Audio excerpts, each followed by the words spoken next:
बिस्मिल्लाहिर्रहमानिर्रहीम, अस्सलाम वालेकुम। मेरा नाम मोहम्मद उमर खान है और आप देख रहे हैं the law YouTube channel. Last week मैंने अपने कम्युनिटी टैब पर एक पोस्ट डाला था जिसमें मैंने आप स्टूडेंट्स के साथ ये डिस्कस किया था कि हमारा अपकमिंग जो वीडियो है वो मूड कोर्ट कंपटीशन पर होने वाला है। तो मैंने ये ज़रूरी समझा कि जो स्टूडेंट्स मूड कोर्ट कंपटीशन में पार्टिसिपेट कर चुके हैं, एक एक्सपीरियंस रखते हैं उस फील्ड में, तो उन स्टूडेंट्स का एक्सपीरियंस आप लोगों के साथ शेयर किया जाए ताकि आप उनसे बहुत सी चीज़ें सीखें। अब उन स्टूडेंट्स का मैंने इंटरव्यू किया, उनसे कुछ क्वेश्चंस किया और उनसे उनके एक्सपीरियंस जानने की कोशिश की। तो इस वीडियो में मैं आपके साथ वही चीज़ें डिस्कस करूँगा, आप देखें, सुने और सीखने की कोशिश करें। मज़ीद हमारे जो प्रोफेसर्स हैं वो इस चीज़ के बारे में क्या समझते हैं, क्या देखते हैं इस चीज़ को, इस चीज़ का फ्यूचर क्या देखते हैं, और स्टूडेंट्स जो इस चीज़ में पार्टिसिपेट कर रहे हैं उनका फ्यूचर क्या देखते हैं, मैं उनकी भी ओपिनियन आपके साथ शेयर करूँगा। तो वीडियो को लास्ट तक देखिए, हमारे चैनल को ज़रूर सब्सक्राइब कीजिए। बहुत शुक्रिया। मेरे साथ मौजूद हैं लॉ स्टूडेंट। मैं इनसे इनके एक्सपीरियंस के बारे में पूछता हूँ कि जो इन्होंने मूड कोर्ट कंपटीशंस में पार्टिसिपेट किया है तो इनका कैसा एक्सपीरियंस लाया और इन्होंने क्या चीज़ें उनसे सीखी हैं। देखिए जी, मैंने बेसिकली एक तो Philip C Jessup international law moot court competition होता है, मैंने उसमें पार्टिसिपेट किया है। इसी तरह एक ICRC के under Henry Donald mood court competition होता है, मैंने उसमें पार्टिसिपेट किया है। बेसिकली आप मूटिंग से बहुत कुछ सीख सकते हैं, आपकी सेल्फ ग्रूमिंग के लिए ये चीज़ बहुत काम आती है।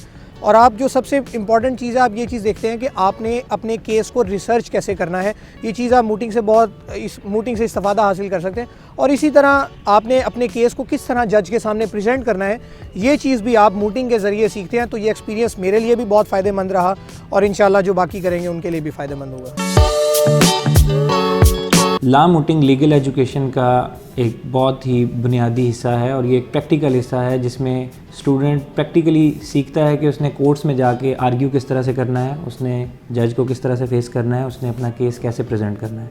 अनफॉर्चुनेटली लॉ मूटिंग के ऊपर हमारे यहाँ बहुत ज़्यादा तवज्जो नहीं दी जाती, लेकिन लॉ मूटिंग के नेशनल और इंटरनेशनल लेवल पे बहुत से इवेंट होते हैं, जैसे कि Jessup law mooting event, Henry Dunant law mooting competition और इसी तरह के दूसरे भी नेशनल लेवल के डिफरेंट कंपटीशंस का इनकाद होता है।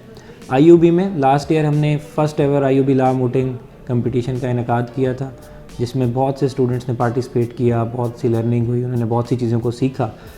उसी तर्ज पर इस साल भी हम second IUB law moot court competition का इनकाद कर रहे हैं, जिसमें लॉ डिपार्टमेंट के स्टूडेंट्स पार्टिसिपेट करेंगे।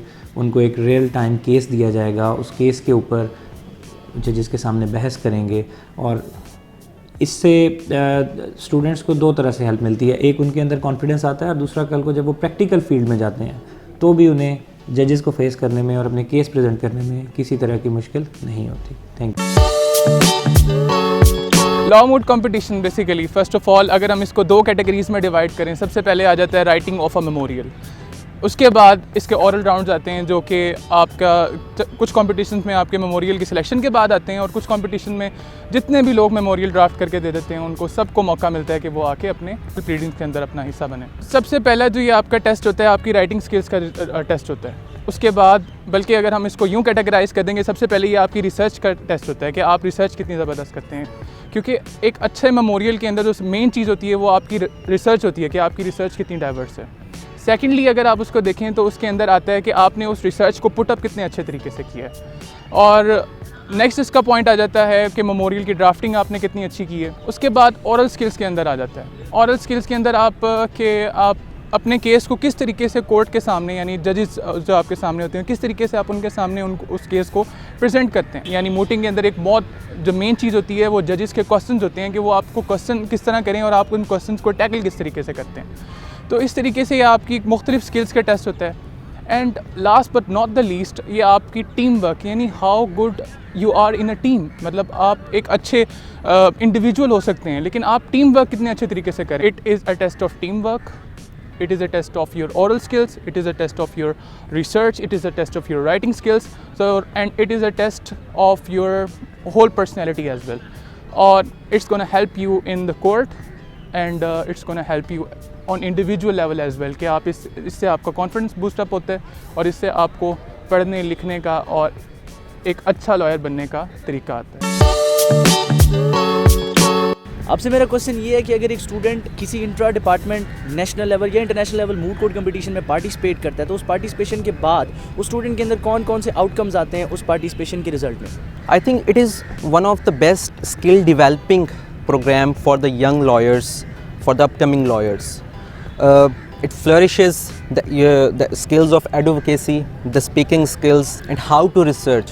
ये बड़ी इंपॉर्टेंट चीज़ है मूटिंग में। आपको जब आप जजेस के सामने एक बेंच के सामने आप बोलते हैं तो आपको पता लगता है कि किस तरह से आपने उनके जो वहाँ से क्वेश्चंस आएंगे उनको कैसे टैकल करना है, उनको कैसे आंसर करना है, how you would come out from the situation, आपको सिचुएशन में से कैसे निकलना है। ये बड़ी इंपॉर्टेंट चीज़ होती है जो आपको सीखने को मिलती है।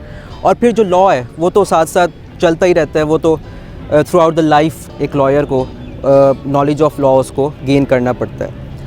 दूसरी जो चीज़ है इसमें सबसे इंपॉर्टेंट वो है रिसर्च वर्क। जब आप रिसर्च करते हैं तो उसको आपका बड़ा बेनिफिट होता है। और इस लेवल पे जब आप रिसर्च करेंगे एज अ स्टूडेंट, क्योंकि आपने हर केस में रिसर्च करनी है, यू हैव टू रिसर्च। तो रिसर्च जब आप अभी से शुरू करेंगे और मूटिंग में जब आपको सिखाते ही रिसर्च करना है तो डेफिनेटली वो एक आपको बहुत ज़्यादा एक प्रोडक्टिव चीज़ है, आपको उसका बहुत अच्छा एक आउटकम मिलता है।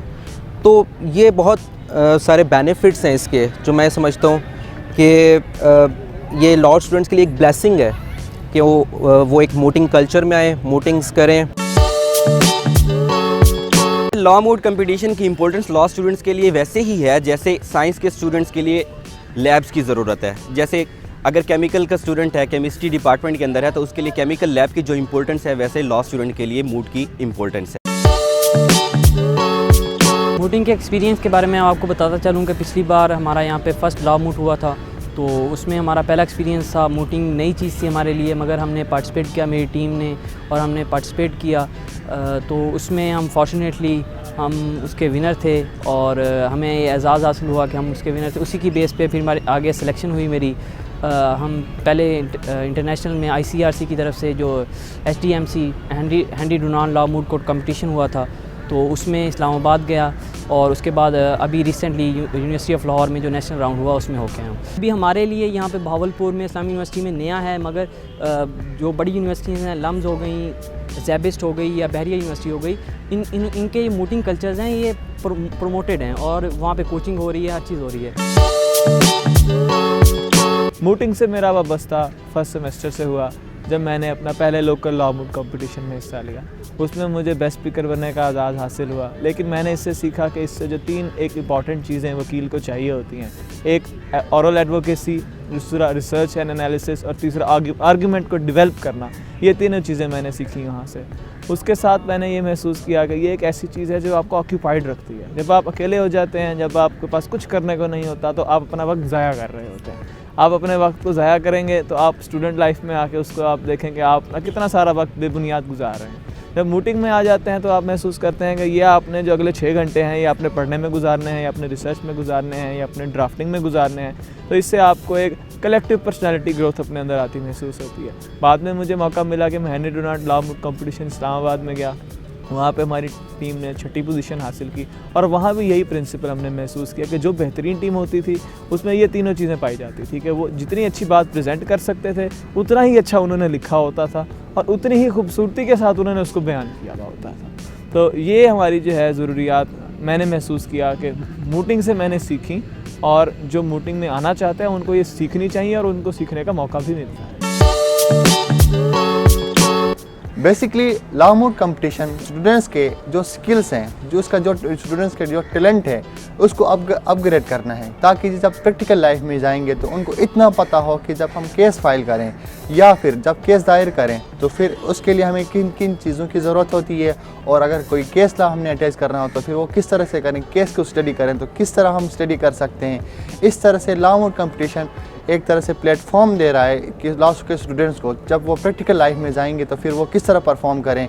और इसी तरह ही इस्लामिया यूनिवर्सिटी बहावलपुर हर साल एक न एक लॉ मूट कंपटीशन ज़रूर करवाता है, जिससे डिपार्टमेंट के सारे स्टूडेंट्स को मौका मिलता है जब वो कोर्ट के सामने पेश होते हैं, वहाँ पे जजेस भी मौजूद होते हैं, वो जज कर रहे होते हैं, हमें परफॉर्म करना होता है। और इस वजह से हम न सिर्फ हमारे प्रैक्टिकल लाइफ के लिए हम तैयार हो रहे होते हैं, इसके साथ साथ हमारे पर्सनल जो कॉन्फिडेंस है वो भी साथ साथ इंक्रीज होता जाता है।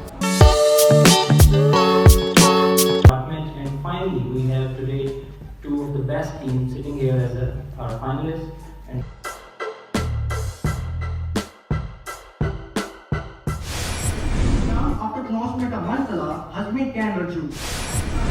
7 1 of the Muslim family law again. Number 1. pronouncement of talaq in accordance with Muslim law, service of the notice to the chairman, service of the notice to the court.